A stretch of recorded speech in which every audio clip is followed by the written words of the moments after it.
नमस्कार, मैं हूं सोनिया और आप देख रहे हैं कार्यक्रम आध्यात्मिक ज्ञान चर्चा। तो आइए शुरुआत करते हैं कार्यक्रम की और जानते हैं विचार जगत गुरु तत्वदर्शी संत रामपाल जी महाराज बनाम परम पूज्य संत महामंडलेश्वर स्वामी ज्ञानानंद जी के विचार।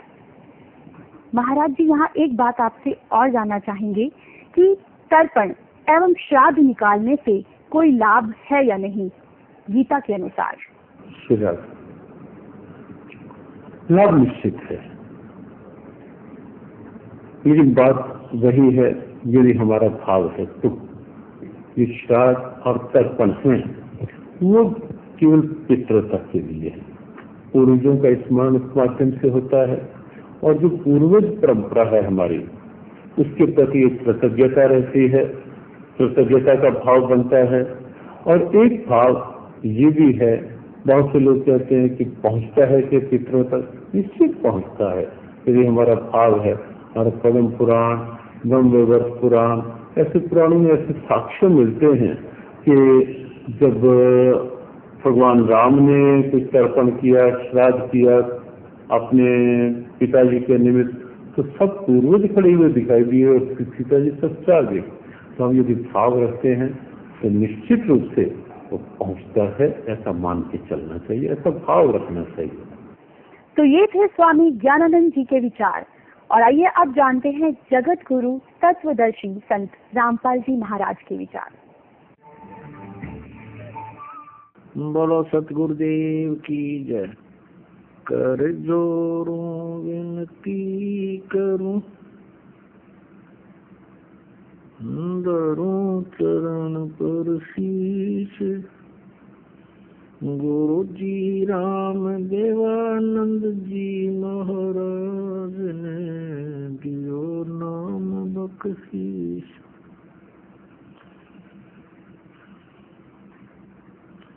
दंडवतम गोविंद गुरु, बंधु अविजन सोए, पहले भये प्रणाम तिन, नमो जो आगे होए। अपना आत्माओं, अब बात रही सरहद निकालने की।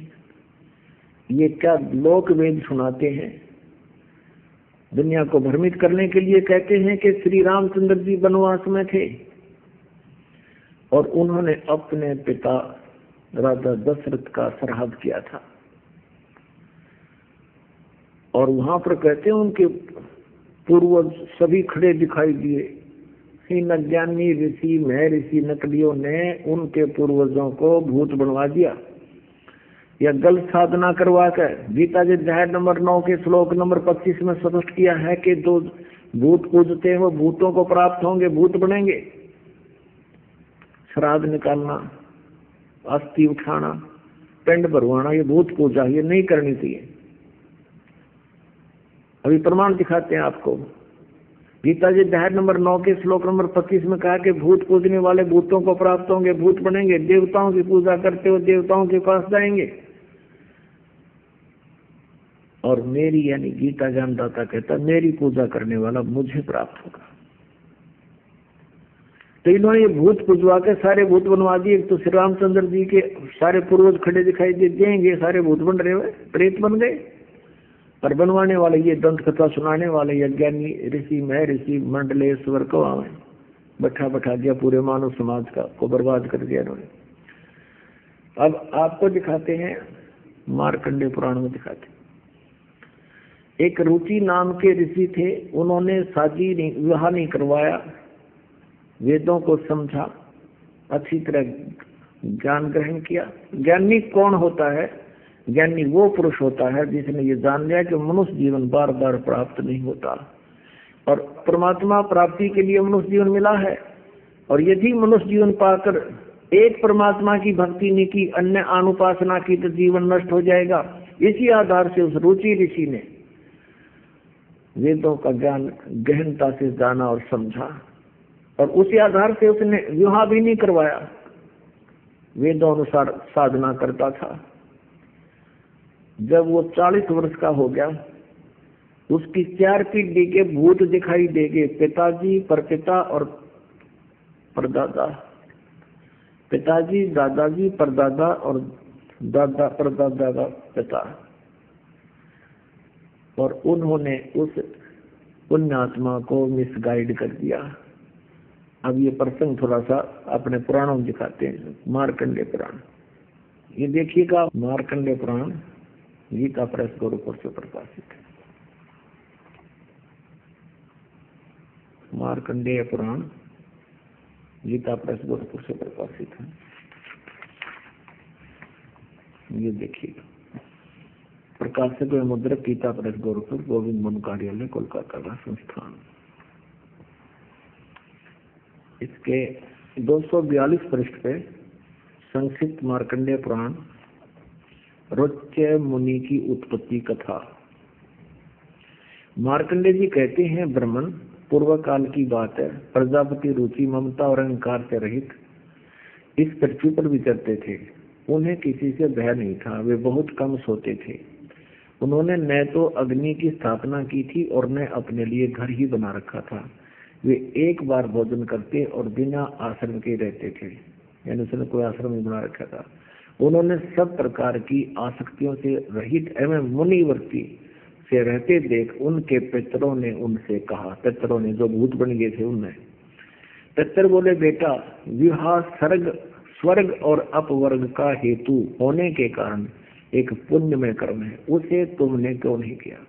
गृहस्थ पुरुष समस्त देवताओं, पितरों, ऋषियों और अतिथियों की पूजा करके पुण्य में लोगों को प्राप्त करता है। वह सभा के उच्चारण से देवताओं को सवधा, शब्द से पितरों को तथा अन्नदान आदि से भूत आदि प्राणियों एवं अतिथियों को उनका भाग समर्पित करता है। बेटा, हम ऐसा मानते हैं कि गृहस्थ आश्रम को स्वीकार न करने पर तुम्हें इस जीवन में क्लेश पर क्लेश उठाना पड़ेगा।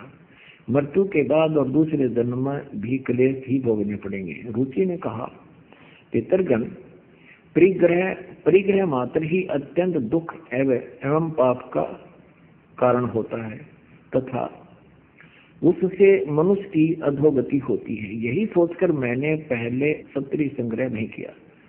मन और इंद्रियों को नियंत्रण में रखकर जो यह आत्म संयम किया जाता है, वह भी परिग्रह करने पर मोक्ष का साधक नहीं होता। ममता रूप कीचड़ में सना हुआ होने पर भी यह आत्मा जो परिग्रह शून्य चित्तवर्ती जल से प्रतिदिन धोया जाता है, वह श्रेष्ठ यतन है। जितेंद्रिय, फिर के पितर बोले, बेटा जितेंद्रिय होकर आत्मा का प्रक्षालन करना उचित है, किंतु तुम जिस पर चल रहे हो वह मोक्ष मार्ग है। ये निता तीसरा मोक्ष मार्ग हो जाए, वह तो मोक्ष मार्ग है, किंतु फलाना फलाना देखो। अब यहाँ देखो, पूर्व जन्म में किया हुआ मानव का शुभ अशुभ कर्म सुख और दुख में भोगों के रूप में प्रतिदिन भोगने पर ही क्षीण होता है। अब रुचि ने पूछा, देख तोड़ यहाँ एक सारांश आ गया। रुचि ने पूछा, पितामहो, ये चार भूत दिखाई देंगे उसने, ये देखो ये चारों भूत खड़े हैं आकाश में। अब ये इसने ठीक साधना कर रहा था, अन्यों कहेंगे तब मोक्ष मार्ग है, अरे आप भूत बन गए जो इसको भूत बनाने की तैयारी कर रहे हैं। अब रुचि ने पूछा, पितामहो, वेद में कर्म मार्ग को यानी श्राद्ध आदि निकालने को अविद्या कहा है, यानी अज्ञानता कहा है, फिर क्यों आप लोग मुझे उस मार्ग में लगाते हैं? और पितर भी कहते हैं, पितर बोले, यह सत्य है कि कर्म को यानी श्राद्ध निकालने को अविद्या ही कहा गया, इसमें तनिक भी मिथ्या नहीं। फिर टट्टू रह गया और क्या रह गया फिर बता, और फिर भंडारण ऐसे कर ले ऐसे कर ले। अब परमात्मा कबीर जी कहा करते थे, अपनात्मा जो ये कहते हैं श्राद्ध भी निकालना चाहिए, रामचंद्र जी ने अपने पूर्वजों के निकाले, वो इतने पूर्वज दूसरे जी के सारे भूत बन रहे थे। अब परमेश्वर कबीर जी कहते कि नहीं निकालना चाहिए, वेद कहते हैं ये क्रिया नहीं करनी चाहिए, तो सच साधना करेगा उनके सब पितर भी मुक्त हो जाएंगे, स्वयं भी मुक्त हो जाएगा, उसको भूत को नहीं बने। रे भोली सी दुनिया गुरु बिन कैसे सरिया, रे भोली सी दुनिया सतगुरु बिन कैसे सरिया। अपने लला के बाल उतरवावे, देखो कैंची ना लग जइया। अपने लला के बाल उतरवावे, देख कहीं कैंची ना लग जइया। एक बकरी का बच्चा लेके उसका गला कटैया, रे भोली सी दुनिया गुरु बिन कैसे सरिया, रे भोली सी दुनिया गुरु बिन कैसे सरिया। जैसे एक बुढ़िया ले जाएगी अपने पुत्र को धोने और साथ में नवजात पौत्र को, और गुड़गांव में वाली माता पर जाते हैं या अपने किसी देई धाम पर जाते हैं, और वहाँ एक नाई बैठा होता है और इन नकली गुरुओं ने बहका रखे होते हैं कि प्रथम बाल वहाँ माता का चढ़ाओ, अपने देई धाम पर चढ़ाओ। वो बुढ़िया जाती है और कहती है भाई नाई के मेरे पोते के बाल काट दे, और वो जल्दी में होता है क्योंकि उसने बहुत घनों के काटने होते हैं। और वहाँ देई धाम पर यदि बाहर कोई सारे बाल 5 रुपया में काटता हो, वो देई धाम पर 20 रुपये लिया करे, 4 गुने से कीमत लेगा। और जल्दी होती है सभी को, और वो कहते हैं बस 5-4 बार थोड़े से काट दे, मतलब चढ़ाने हैं माता के, बाकी फिर कटवा जाएंगे। मोटे मोटे से वो बाल काट देता है। और क्या कहती है वो बुढ़िया, यूं कहती है, अरे नाई के देख भाई नाई, धीरे धीरे मेरे पौत्र के, मेरे बच्चे के, मेरे लला के कच्चा सिर है, कच्चा सिर कहीं कैसी ना लग जा, इसको पीड़ा ना हो जाए, ध्यान से काटना बालों को। परमात्मा कहते हैं अपने बच्चे का तो कैसी लगन का भी डर, कहीं पीड़ा ना हो जा। और एक बकरी का बच्चा लेकर वहां तने बलि चढ़वा दिया, रे भोली सी दुनिया। अब क्या बताते हैं परमात्मा कबीर जी, रे भोली सी दुनिया सतगुरु बिन कैसे सरिया, रे भोली सी दुनिया सतगुरु बिन कैसे सरिया। अपने लला के बाल उतरवावे, देखो कैंची ना लग जइया। अपने लला के बाल उतरवावे, देख कैंची ना लग जइया। एक बकरी का बच्चा लेके उसका गला कटैया, रे भोली सी दुनिया सतगुरु बिन कैसे सरिया। अब वह बुढ़िया क्या करेगी, उन बालों को लेगी हाथ में और जाकर चढ़ावेगी मंदिर में उन बालों को। वो पुजारी उठा लेगा तुरंत और एक कट्टे में गाड़ लेगा, बोरी भर लेते हुए, और उसको उठाकर शाम के समय बाहर कुर्डियां पर फेंक दे। और पुजारी को बाड़ा बैंक में जमा कराओगा, उसने बाहर फेंकने सामने। तो परमात्मा कहते हैं अपने बच्चों के बाल कितना कटवाओ और कितना फेंको, तुम ये मंत्र जाप करो, यथार्थ मंत्र, मनमाना आचरण मत करो। फिर क्या कहते हैं, कच्चा पक्का भोजन बना के माता झोंकने गईया। कच्चा पक्का भोजन बना के माता झोंकने गईया। उस माता ऊपर कुत्ता मुते, वो क्यों ना मर गईया, रे भोली सी दुनिया सतगुरु बिन कैसे सरिया, रे भोली सी दुनिया सतगुरु बिन कैसे सरिया। अब माता धोकर जाते हैं, वहां पर एक 2-2.5 फुट ऊंचा और 1 फुट का उसका अंदर रेजिडेंस स्थान, और उसको माता का यानी इष्ट देव का वो मानते हैं पूजा स्थल। वहां जाके कच्चा पक्का भोजन पूरे चढ़ा दिए जाते। अब बुढ़िया तो नीचे उतरा को नहीं स्थान पे, इतने में कुत्ते 4 खड़े रहते हैं। वो पहले तो पूरा न खावे, वो माता तो चढ़ा का ही है, माता के भोजन में कुत्ते खावे और उसके माता की छोटी मूत खावे। अब परमात्मा कहते तेरी माता ऊपर कुत्ता मुत है, उसने क्यों ना मार देती, वो तुम्हारी इष्ट धाम। तुम्हारा देही धाम, अगर उसकी पूजा करने से तुम्हें कोई सुरक्षा वो दे सकता है तो कुत्ते ने क्यों ना खत्म कर देता, उसके ऊपर मूत्र उसके माल में खा गया। फिर क्या बताते हैं, जीवित बाप के लट्ठम लट्ठा ये मुए गंग पुचैया। भाई जीवित बाप के लट्ठम लट्ठा ये मुए गंग पुचैया। जब आवे आसोच का महीना वो कौवा बाप बनैया रे भोड़ी सी दुनिया। सते गोरो बिन कैसे सरिया रे भोड़ी सी दुनिया। सतगुरु बिन कैसे सरिया। अपनात्मा कहते हैं पिताजी जब जीवित है उस समय तो उसको उसकी सेवा करते नहीं। अब मृत्यु के उपरांत उसके सोहा कर दिया, अंतिम संस्कार कर दिया, फिर उसकी अस्थियां उठाकर और गंगा में जल प्रवाह करा गाँगे। अब परमात्मा कहते हैं जीवित बाप गेर तो लट्ठम लट्ठा और मरे पाथे ने हो गया पिताजी की गति करा करावांगे गंगा में।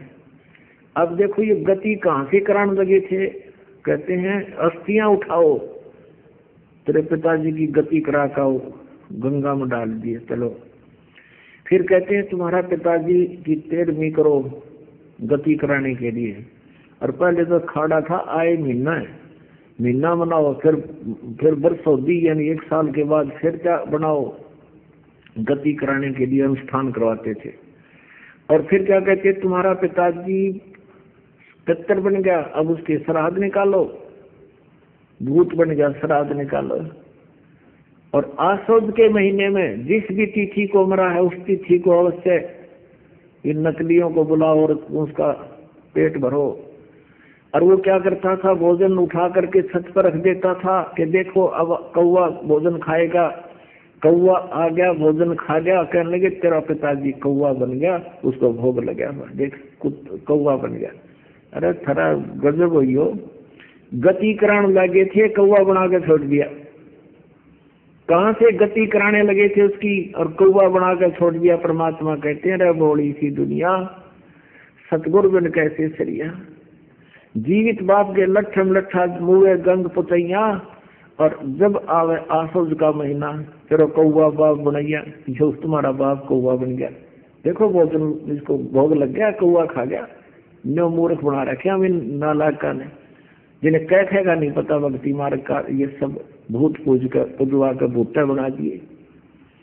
अब परमात्मा क्या बताते हैं, ये सौदा फिर नाही संतो, ये सौदा फिर नाही। लोहे के साताव जात है काया दे सराही। 3 लोक और भवन चतुर्दश सब जग सौदे आही। दुगने तिगने करे चौगने किन्हु मूल गवाही। अब फिर क्या बताते हैं कि कुल परिवार तेरा सकल कबीला मसलत एक ठहराई। बांध पिंजड़ी आगे धर लिया फिर मरघट को ले जाई। अग्नि लगा दिया जब लंबा फूक दिया उठाही। पुराण उठा कर पंडित आए पीछे गुरुड़ पढ़ाई। नर से तीतु पसुआ की जय गद्दा बैल बनाई। ये 56 भोग कहा मन बोरेगी तो कुरडी चुरने जाई। प्रेत सिला पैजाब कराजे पितरों पिंड भराई। बहुत श्राद्ध खान को आए फिर काग भये कल माही। अब कहते हैं गुरुड़ पुराण का पाठ कराते हैं उस व्यक्ति की मृत्यु के बाद। परमात्मा कहते तुम पहला कराओ उसने गुरुड़ का पाठ। अब गुरुड़ पुराण के अंदर बहुत विस्तार से लिखा है कि मृत्यु के उपरांत जिसने जैसा कर्म किया उसको ऐसा फल मिलता है। और उसको ले जाते हैं यम के दूत बांध कर, जिसने पुण्य नहीं किए पाप किए हैं तो उसको खाना नहीं देते, आहार नहीं देते, नंगे पैरों ले जाते हैं। किसी ने ऐसा जुल्म किया उसकी आंखें फूट जाती है, कोई ऐसा पाप करता है तो उसका लड़का मर जाता है। तो परमात्मा कहते हैं मरने के बाद गुरुड़ पुराण पढ़ा रहे हो, उसको पहले पढ़ाना चाहिए था गुरुड़ पुराण, ताकि उस पापों से बचता, बुराई ना करता, धर्म पुण्य करके अपना कल्याण करवा जाता। पुराण बांध फिर पंडित आए पीछे गुरुड़ पढ़ाई। और फिर कहते हैं नर से तीतु पसुआ की जय गद्दा बैल बनाई। ये 56 भोग कहा मन बोरे की कुरडी चढ़ने चाहिए। प्रेत छला पैजा विराजे पितरों पिंड भराई। पिंड भरवा दिए।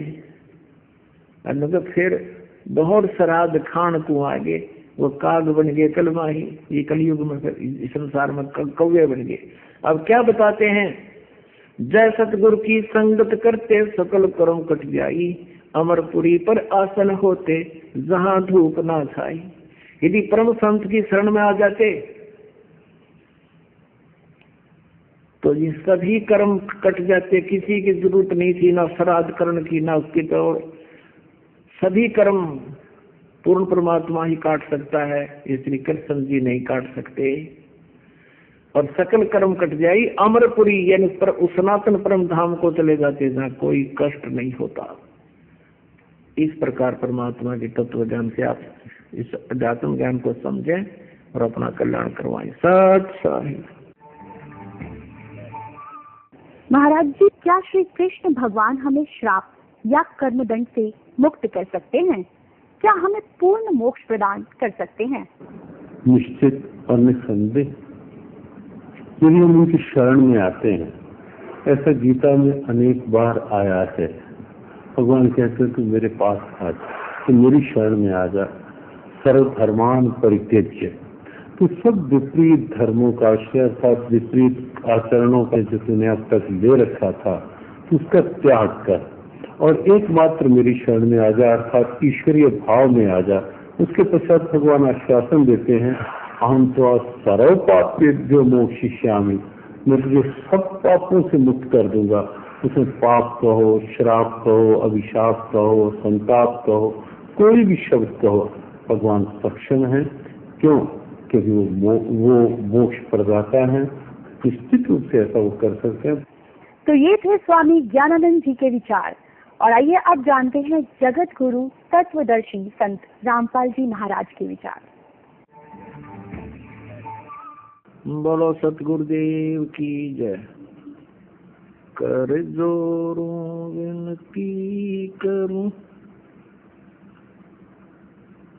धरूं चरण पर शीश, गुरु जी राम देवानंद जी महाराज ने दियो नाम बख्शीश।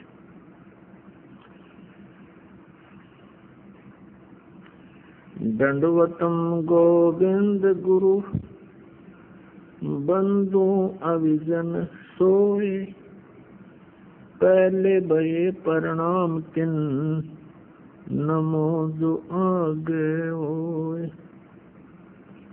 किसी ने प्रश्न किया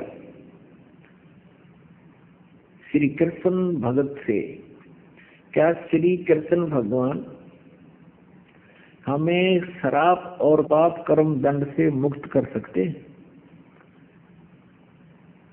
तो उन्होंने क्या उत्तर दिया कि हाँ श्री कृष्ण हम सब पापों से मुक्त कर सकते हैं। और प्रमाण के लिए क्या बोला?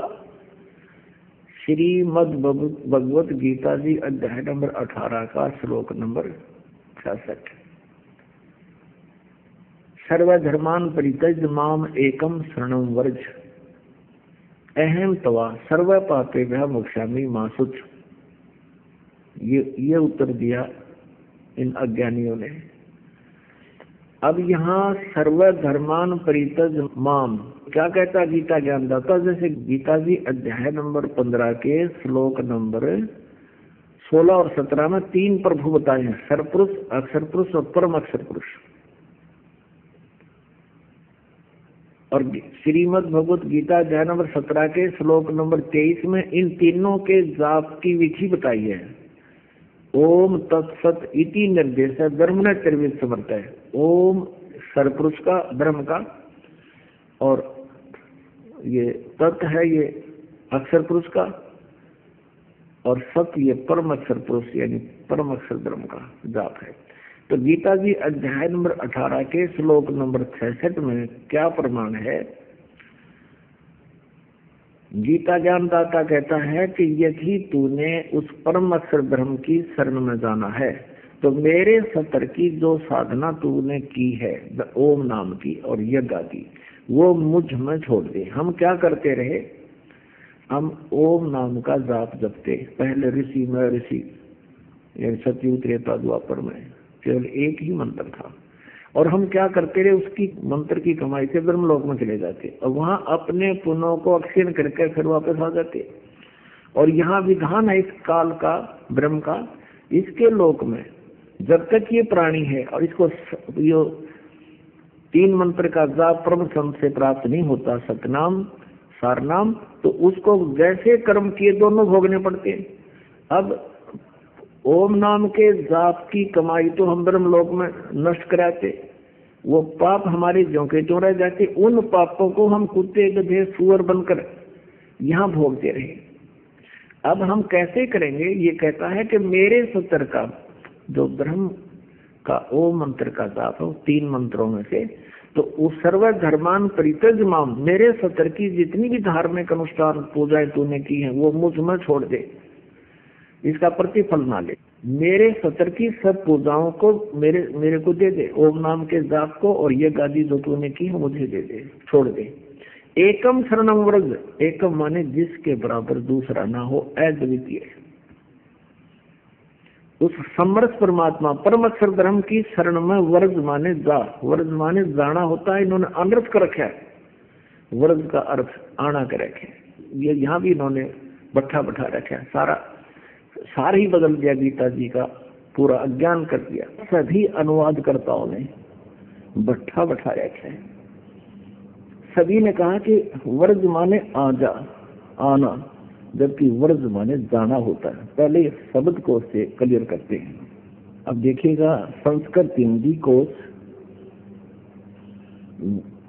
वामन शिवराम आपके द्वारा इसका संग्रह किया गया है, और यह है मोतीलाल बनारसी दास पब्लिशर्स प्राइवेट लिमिटेड दिल्ली से प्रकाशित है। इसके 993 पृष्ठ है। वर्ग माने जाना, चलना, प्रगति करना, विदा होना, ये सारा है, निर्वासित होना। वर्ग माने जाना, आना नहीं होता। गो माने जाना है तो उसका अर्थ आना हो ही नहीं सकता, एक सीधी सी बात है। इंग्लिश वर्ड है गो, उसका अर्थ होता जाना, उसका अर्थ कम नहीं हो सकता। अगर कोई कम करता है तो उसमें कोई ज्ञान नहीं। वर्ज माने जाना है तो उसका आना जिसने किया है उनको कति ज्ञान नहीं, उन्हें अनर्थ कर दिया। अब देखिएगा श्रीमद् भगवत गीता के अनुवादकर्ताओं की कलाबाजी, ये देखिए जयदयाल गोविंद का गीता प्रेस गोरखपुर से प्रकाशित है। ये 18वां अध्याय श्रीमद् भगवत गीता 18वां अध्याय और ये 66वां श्लोक। इसमें वर्ग शब्द स्पष्ट है। सर्वधर्मान परित्यज माम एकम शरणम वर्ज, अहम तवा सर्व पापेभ्यः मोक्षामि मा शुचि। क्या अर्थ किया इन्होंने?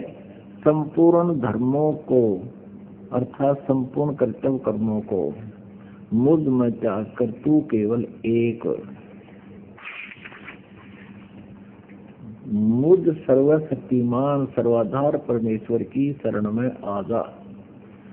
वर्ग माने आजा। अरे वाह, ये आपने देख लिया गीता प्रेस गोरखपुर से प्रकाशित है।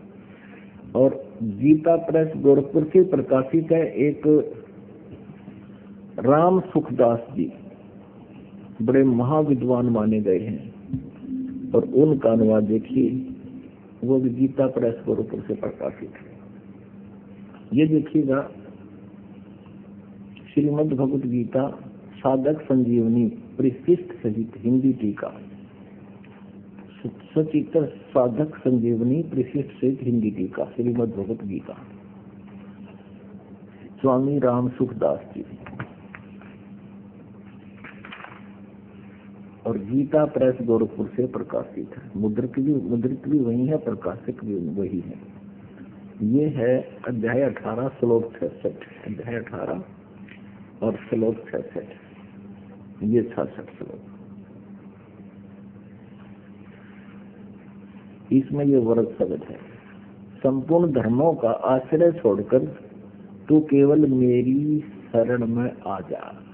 अब देखिए इन्होंने इसने सन इस 1200 पृष्ठ से लेकर पृष्ठ 1200 से लेकर और 1217 तक ये है 18 श्लोक और छोटी छोटी लिखाई है, कति लोग देखी दूर तक, बिल्कुल बहुत बारी लिखा है और इतने बड़े बड़े पृष्ठ ठोक रखे एंड बैंड है क्यों नहीं पता था ही नहीं कहेगा।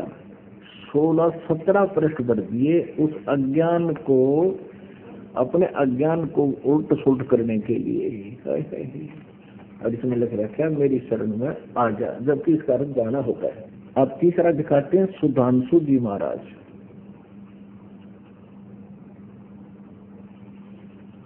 आचार्य सुधांशु जी महाराज, विश्व जागृति प्रकाशन, ओंकारेश्वर महादेव मंदिर, जी ब्लॉक, मानसरोवर गार्डन, नई दिल्ली से।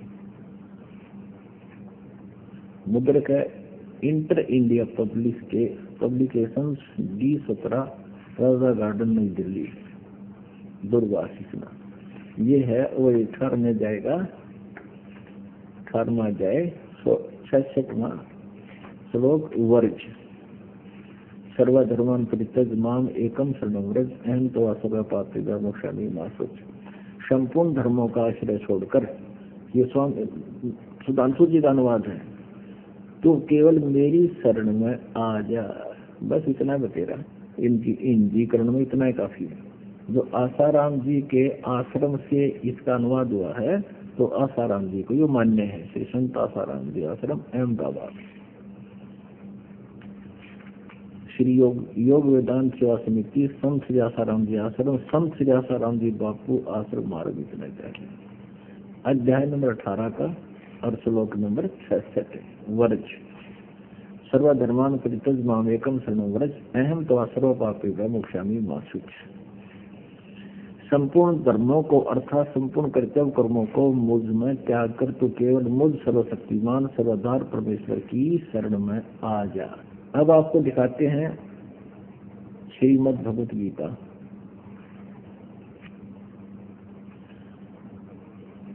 अनुवादक हैं ब्रह्मलीन महात्मा सत्यानंद, महात्मा सर्वानंद, सर्वज्ञानंद आदि, संपादक हंसादेश, प्रकाशक है मानव उत्थान सेवा समिति, 2/12 विभाग, नई दिल्ली से। ये है 8-10 अध्याय। और यहाँ ये इन्होंने इकट्ठे, ये तो 63 तक तो यहाँ है, अब 63, 64, 65, 66 तीन इकट्ठे गोट रखे हैं। ये है वर्ज सर्वधर्मान परित्यज माम एकम शरणं व्रज अहं त्वा सर्व पापेभ्यो मोक्षामि मा शुच। इसका ये तो 64वें का अनुवाद है। अब 65वें का 66वें का यहाँ दिखाते हैं। सर्व धर्मों के कर्मों को छोड़कर केवल मेरी शरण में आ। ये है डॉक्टर सर्वपल्ली राधाकृष्णन, मध्य Bhagavad Gita. Doctor Sarvepalli Radhakrishnan, Hindi pocket books, laser मुद्रक है, dot security press private limited, Delhi. ये 18 अध्याय का 66वां श्लोक। सर्वधर्मान परित्यज माम एकम शरणं व्रज अहं त्वा सर्व पापेभ्यो मोक्षामि मा शुच। सब कर्तव्यों को छोड़कर तू मेरी शरण में आ जा। अब आपको दिखाते हैं इस्कॉन वालों की, इन अंदर कमाल लग रखे हैं। ऊपर मीनिंग अर्थों में तो ठीक लिख रखा है, व्रज माने जाना, और अनुवाद में फिर वही घुमाना। ये देखो,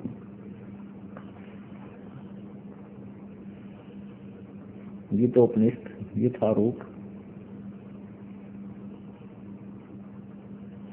दोबारा कृष्ण कृपा श्री मूर्ति, श्री श्रीमद एसी भक्ति वेदांत स्वामी प्रभुपाद, संस्थापक आचार्य अंतर्राष्ट्रीय Krishna Bhavanamrita Sangh, Bhakti Vedanta book trust, Los Angeles, London, Stockholm, Sydney, Hong Kong, Mumbai. अब ये कहाँ से छपी है? भक्ति वेदांत बुक ट्रस्ट के लिए भीम दास द्वारा हरे कृष्ण धाम, जो मुंबई से प्रकाशित रेखा प्रिंट स्पॉन्ट दिल्ली से मुद्रित 18वां अध्याय है ये। और यह 66वां श्लोक। सर्वधनवान परित्याज माम एकम शरणं व्रज अहम तवा सर्व पापा मोक्षामि मा सोच। ये यहाँ 553 पर इसकी केवल संस्कृत है और 554 पर हिंदी है। 554 का ये देखिए, इन्होंने पहले शब्दों के अर्थ अलग लिख दिए। सर्वधर्मान माने समस्त प्रकार के धर्म और वर्ज माने जाओ, बिल्कुल ठीक है। हाँ, शरण में वर्ज माने जाओ, वर्ज माने जाना ही होता है। अब यहाँ इन्होंने अनुवाद किया, शब्दार्थ तो ठीक लिख दिए कि कुपट डेगा चढ़ दिए, कुपना बना दिया हमने।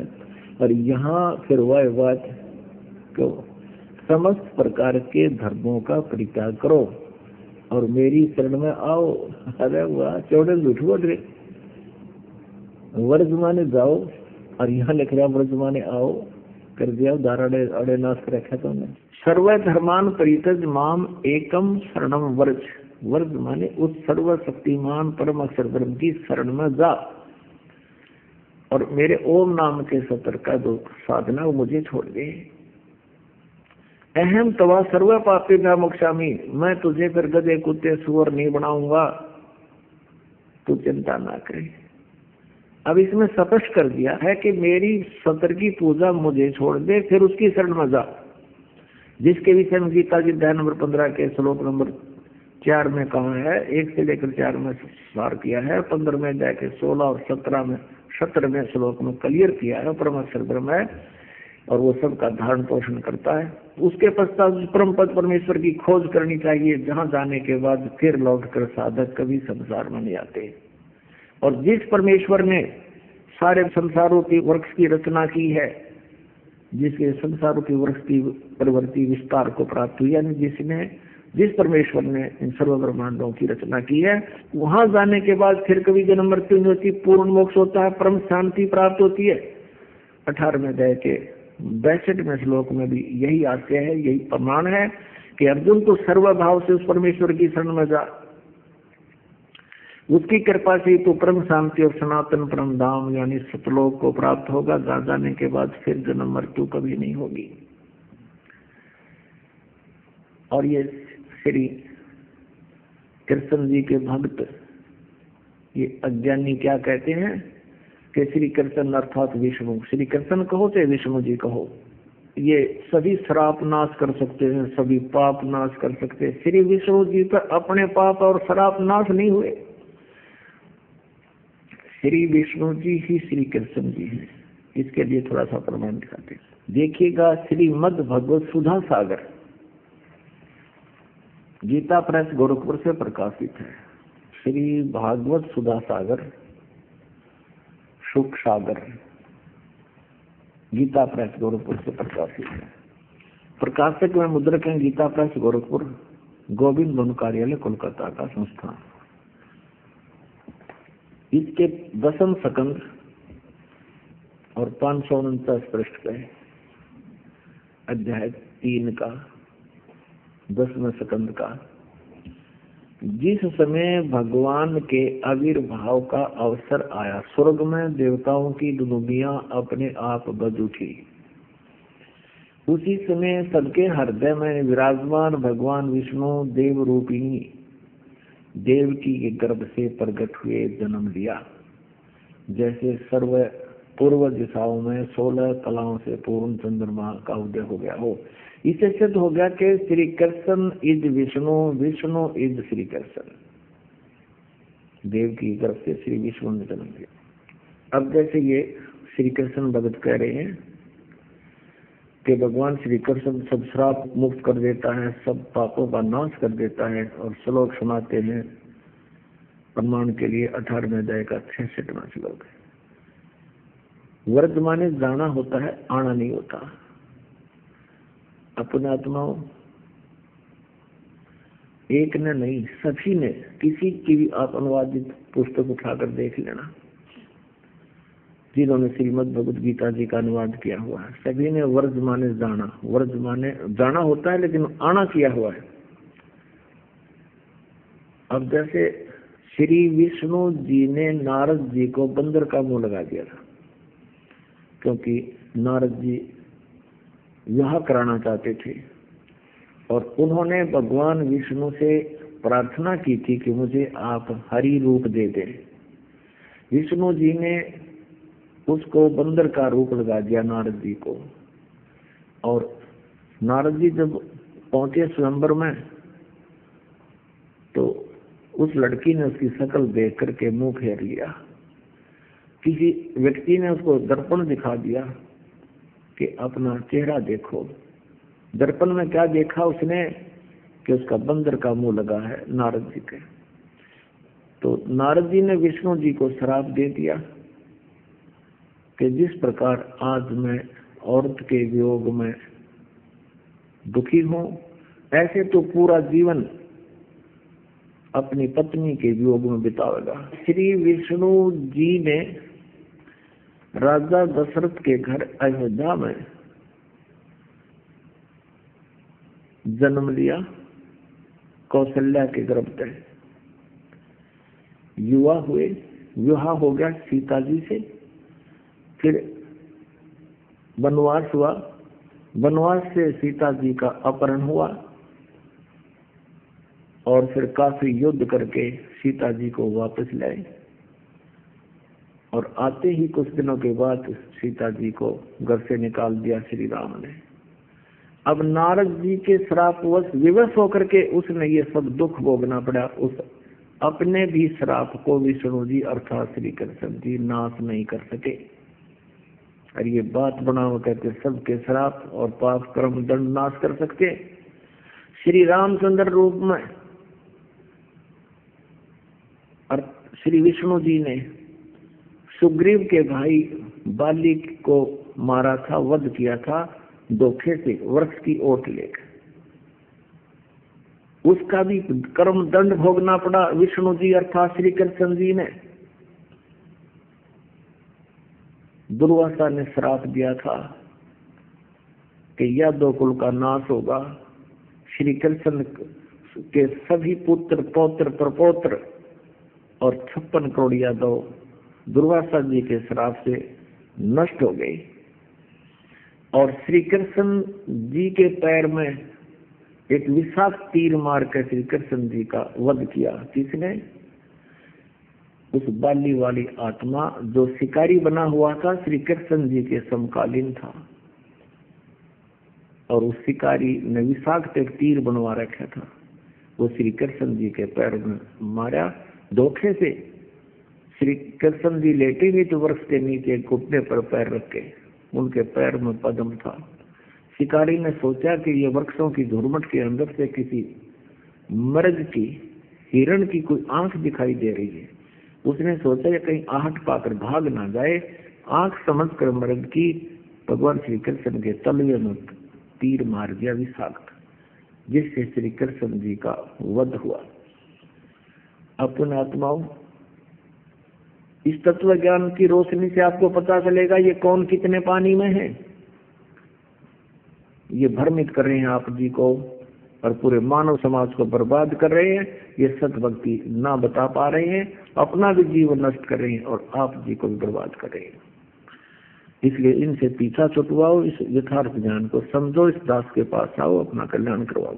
कबीर परमेश्वर को तो कहते ये तो अनपढ़ था, किसी ने पढ़ाया को नहीं है, पंडिता दो रहा घूमिया, ये पंडिता ने काट रखी टाट, ये कर दिया गहरे नाश कर रखा, नृत कर दिए।